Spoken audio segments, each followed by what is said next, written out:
karena dari perbedaan pendapat itu bisa membingungkan masyarakat.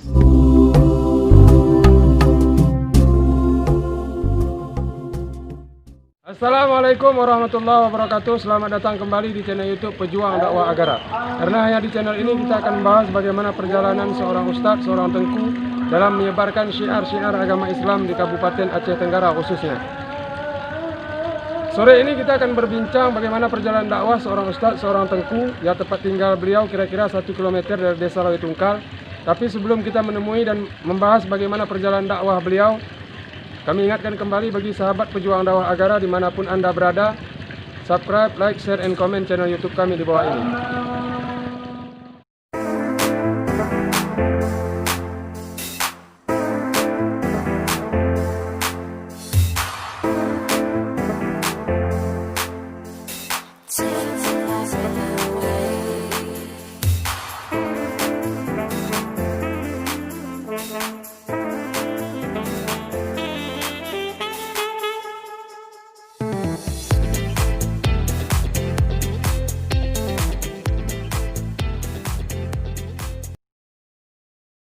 Sahabat pejuang dakwah agara dimanapun Anda berada, saat ini kita berada di lokasi tengku Tuan Guru kami, Tengku Yusri.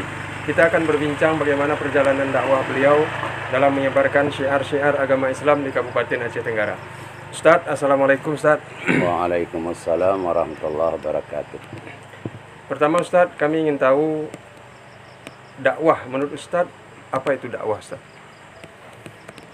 Ya, dakwah yang sebenarnya menurut perjuangan Rasulullah yaitu mengajak umat manusia kepada belajar ilmu agama dan ilmu agama yang sudah diperoleh hanya untuk diamalkan untuk menghadap Allah Subhanahu wa taala.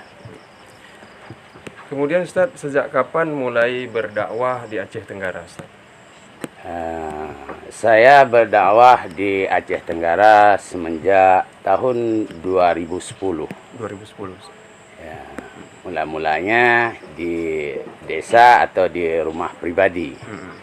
Kemudian setahun setelah itu saya berpindah ke pesantren yang namanya pesantren kita Mekar Mudi. Mekar Mudi, pesantren yang berdiri. Sejak tahun 2010 juga Ustaz? Sejak tahun 2010. Ya. Nah, sampai saat ini. Sampai saat ini masih berjalan Ustaz? Masih berjalan. Kemudian Ustaz, banyak para dai, para ustadz, para tengku kita berdakwah melalui dari mimbar ke mimbar. Ceramah melalui maulid, isra dan lain sebagainya. Mohon maaf kami Ustaz, selama kami berada di Aceh Tenggara, kami belum pernah melihat Ustadz menyampaikan dakwah dari mimbar ke mimbar. Bisa kami tahu alasannya Ustaz? Ya, menurut paham saya, kalau mengembangkan ilmu agama itu lewat mimbar agak minim. Nah, memperoleh masyarakat melalui ilmu lewat mimbar itu agak minim. Nah, sama dengan kurang puas. Kurang puas. Nah, maka saya tidak ingin dan untuk berdakwah. Pertama, kalau kita sering berdakwah, karena pesantren ini, salafi ini, laksana orang bertoko. Yes. Kalau kita sudah punya toko, sering kita tinggalkan, maka pelanggan kita bakal tidak akan datang lagi. Iya, akan pindah ke pelanggan. Pindah pada pelanggan lain. Maka oleh sebab karena itu, sesuai dengan pesan guru saya belajar hanya 2 pesantren. Pertama di Darul Iman, Aceh Tenggara, semenjak daripada tahun 1977 tanggal 10. Kemudian saya berpindah tahun 1983 ke Aceh Utara, yaitu Samalanga. Nama pesantrennya Mudi Mesra. Mudi Mesra. Saya berkecimpung di sana untuk menimba ilmu pengetahuan semenjak dari tahun 1983 sampai kepada 2010. Saya pulang ke Aceh Tenggara ini bukan kemauan sendiri, tetapi sudah diperintahkan oleh Tuan Syekh dari sana untuk memperkembangkan Sebenarnya waktu itu Mm-mm. saya ada diserahkan oleh wakil gubernur waktu itu ke pesantren Mudi Mesra itu ada 4 titik 4 titik. yang dianggap rawan agama. Yang pertama di Aceh Timur, yang kedua Subulus Salam, yang ketiga Aceh Singkil, yang keempat termasuk Aceh Tenggara dianggap rawan agama. Di Aceh Tenggara. Sebenarnya saya waktu itu sudah dipercayakan untuk memegang pesantren yang ada Pak Loi Pakam. Lawai Pakam, ya Ustaz. Di saat membuat SK waktu itu, karena dari Samalangar itu tidak model lobby. Ya Ustaz, betul. Karena dari Aceh Tenggara ini kuat lobby. Sebenarnya kedudukan saya bukan di sini kalau dari pemerintahan. Dari pemerintahan. Waktu itu wakil gubernur siapa itu? Nazar. Ngajar, ya. Yang gubernurnya Irwandi. Iya. Dipercayakan untuk saya waktu itu sudah disiapkan untuk membuat SK. Saya sebenarnya tinggal di Lawai Pakam. di Lawai Pakam tersebut. Kemudian saya menarik ini Ustaz. Banyak kawan-kawan kita yang di pesantren itu malah minta pulang Ustaz. Sebelum gurunya memberikan atau mengarahkan untuk pulang. Tapi saya menarik Ustaz tadi bahwa Ustaz pulang ke Aceh Tenggara karena disuruh oleh Tuan Guru, Syekh. Ini bagaimana Ustaz? Ya. Kan kebanyakan kalau dari kita Aceh Tenggara ini kebanyakan takut tua. Takut tua di waktu pesantren. berumah tangga. Tapi saya waktu itu pernah juga diajak orang tua saya tahun 1993 datang kedua orang tua saya untuk menjemput saya dan memaksa saya untuk pulang. Untuk berumah tangga, bukan mendirikan pesantren. Tetapi saya langsung tolak. Kalau orang tua, kalau ayah dan ibu mencari menantunya, saya tinggalkan untuk orang tua. Untuk ayah dan untuk ibu saya siap untuk menerimanya. Tapi karena saya sering dibincangkan oleh Tuan Syekh di sana, kalau orang yang jadi istri kalian, kalau belum sampai selama 5 tahun berkecimpung dalam pesantren, tidak sepenuhnya izin untuk berkeluarga. Maka saya tolak juga pendapat dari orang tua. Saya memenuhi dengan permintaan guru saya. Karena ilmu ini kalau tidak ada berkahnya, saya rasa tidak ada faedahnya. Walaupun sedemikian, yang saya tolak orang tua itu bukan saya tolak. Tetap saya mau, tapi hasilnya dia tidak menerima. Untuk apa istri kau tinggalkan sama saya? Iya betul. Karena ayah dan ibu ingin ada menantu. Itu kan cuman. Makanya saya bilang begitu. Berada waktu itu ditawarkan 3 orang. Ada yang tamat SMP, ada yang sudah ada TPA-nya, ada yang anak tengku. Yang mana kau mau pilih? Enggak pilih satu pun. Lebih mau saya memilih belajar dan sesuai dengan yang dianjurkan guru saya. Karena pernah waktu itu seorang guru di Samalanga yang ikut beserta Abun Syekh Abdul Aziz dari Labuhan Haji, termasuk Abu Ibrahim Lamno, dan yang kedua yaitu Abu Kasim Lamainang. Dia itu minta izin sama Abun untuk berkeluarga, tapi ibu waktu minta izin waktu itu, Abun itu tidak mengizinkan dia. Tengku Lamainang yang panggilannya itu. Tapi namanya asli tidak ingat pun tadi. Kasim, Abu Kasim TB. Sudah lama dia berumah tangga. Ya. Jadi ada murid dia Abu Usman Kutakrung. Dia suruh intip karena Tengku Kasim tadi pekerjaan cari belanja hanya memperbaiki jam yang sudah rusak. Lantas diintipnya, disuruhnya intip muridnya. Coba perhatikan guru saya itu bagaimana hasil usahanya sehari-hari. Lantas diintip dari pukul 8 sampai zuhur, nggak ada orang yang bawa 1 jam rusak pun. Maka berpikirlah Abu Usman Kutakerung itu, keramat dia. Untuk meminta izin sama abun almarhum, Allah maafillahu, minta izin pas di balai pengajian saya waktu itu.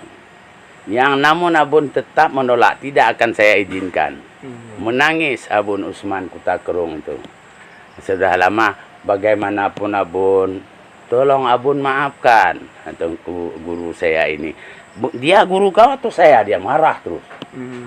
Yang namun sudah beberapa kali, berulang kali diminta maaf sama abun oleh Abu Usman Kutakerung itu, baru mau saya memaafkan dia kalau dia mau tinggal di pesantren Ali Basah, dari Aceh Selatan juga.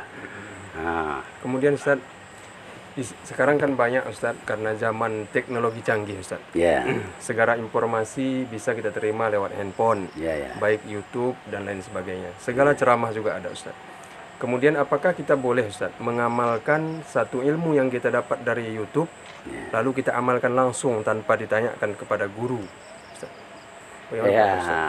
Menurut saya, kalau ilmu yang kita dapat itu kalau memang belum mahir kita memahaminya, saya rasa nggak boleh. Kenapa? Karena al ilmu bila syekhin fasyaitanu syekhu. Ilmu itu tanpa berguru, setanlah jadi gurunya. Gitu. Maka bagaimanapun ilmu itu kita ambil fatwa, walaupun kita sudah paham. Kadang ada syarat-syarat rukunnya belum lengkap. Iya, betul Ustaz. Maka jadilah kita jadi kecolongan dalam beramal itu tidak melengkapi. Kemudian Ustaz, kami minta nasihat Ustaz bahwa para pendakwah khususnya di Aceh Tenggara Ustaz, para Ustaz, para tengku yang karena sibuknya mungkin berdakwah dari satu desa ke desa, hingga beliau ataupun mereka yang mendakwah ini tidak sempat lagi belajar Ustaz. Kami mohon nasihat dari Ustaz bagaimana agar tetap jalan ceramahnya tetapi menuntut ilmunya juga tidak berhenti. Alhamdulillah. Dari saya seorang dianggap sebagai guru di Aceh Tenggara ini, memohon dan menyarankan kepada seluruh para pendakwah, jangan dicukupkan hanya sekedar dakwah, tapi mestilah kita, kalau hukum yang kita dakwahkan itu mesti kita teliti dulu dari dalam kitab-kitab yang muktabar. Jangan asal dilemparkan saja. Nanti juga kita juga selaku pendakwah yang bertanggung jawab di hadapan Allah Subhanahu wa taala. Maka oleh sebab karena itu, yang berdakwah boleh, karena dari masa Rasulullah juga begitu. Tapi kalau kita bicarakan dalam dakwah itu hukum, jangan tidak teliti dulu. Dan jangan dakwah itu, kalau hukum pun jangan dicampur adukkan perbedaan-perbedaan antara ulama itu, supaya jangan bingung masyarakat untuk menanggapinya. Seperti yang pernah saya perhatikan di Aceh Tenggara ini mengenai fitrah aja. Iya Ustaz, betul. Ya, mengenai fitrah itu ada yang dengan uang, ada dengan beras. Kalau kita bermazhab dengan Imam Syafi'i, tidak boleh dengan uang. Boleh juga dengan uang, tapi kita mesti taklid kepada Imam Hanafi. Yang kecolongannya waktu saya perhatikan, karena pernah juga kami bahas di MPU, yang namun merasa inat, keras kepala, sudah mengaku waktu itu boleh dengan fitrah dengan uang berdasarkan mazhab Imam Hanafi. Tapi kalau kebanyakan kita perhatikan yang di lapangan bukan dengan mazhab Imam Hanafi uangnya, tetapi masih harga beras. Itu yang nantinya itu ombang-ambing. Bermazhab Imam Hanafi bukan, Syafi'i juga bukan. Dikarenakan tidak mencapai target dengan mazhab Imam Hanafi, karena Imam Hanafi itu harga kurma, harga gandum, harga syair, harga apa lagi itu anggur. 4 apratnya. Harga itulah yang kita keluarkan jika ingin membayar dengan uang. Jika ingin dengan uang. Terakhir Ustaz, perbedaan pendapat di kalangan pendakwah, apakah ini juga termasuk tantangan bagi seorang pendakwah, Ustaz? Termasuk tantangan. Tantangan bagi seorang pendakwah. Karena dari perbedaan pendapat itu bisa membingungkan masyarakat. Bilang dai itu begini, bilang dai ini begini. Jadi yang mana yang betul? Iya, betul, Ustaz. Maka masyarakat itu jadi bingung, tidak bisa mengambil kesimpulan. Yang mana yang betul? Islam satu, tapi dai-nya banyak ragam, banyak pendapatnya. Iya, betul, Ustaz. Disitulah kecolongannya. Maka dari situlah saya tidak cocok mengembangkan ilmu itu melalui dakwah sepenuhnya. Harus melalui kitab-kitab. Melalui kitab-kitab. Kita mutalaah sama-sama, mana yang kurang paham, kita bertanya kepada siapa yang lebih paham. Ya, kayak itu. Oke Ustaz, terima kasih telah bersedia berbincang dakwah bersama kami dalam channel YouTube Pejuang Dakwah Agara. Mudah-mudahan apa yang disampaikan Ustaz tadi dapat menjadi iktibar kepada kita semua untuk menjadi orang yang lebih baik ke depannya. Terima kasih sekali lagi Ustaz. Mohon maaf kami mengganggu aktivitasnya. Mudah-mudahan dalam keadaan sehat terus dalam lindungan Allah Subhanahu wa taala. Sahabat Pejuang Dakwah Agara, demikian tadi perbincangan perjalanan dakwah kita bersama Tengku Yusri. Nantikan perbincangan dakwah kami selanjutnya bersama Ustaz, bersama dai di seluruh Aceh Tenggara. Assalamualaikum warahmatullahi wabarakatuh. Waalaikumsalam warahmatullahi wabarakatuh.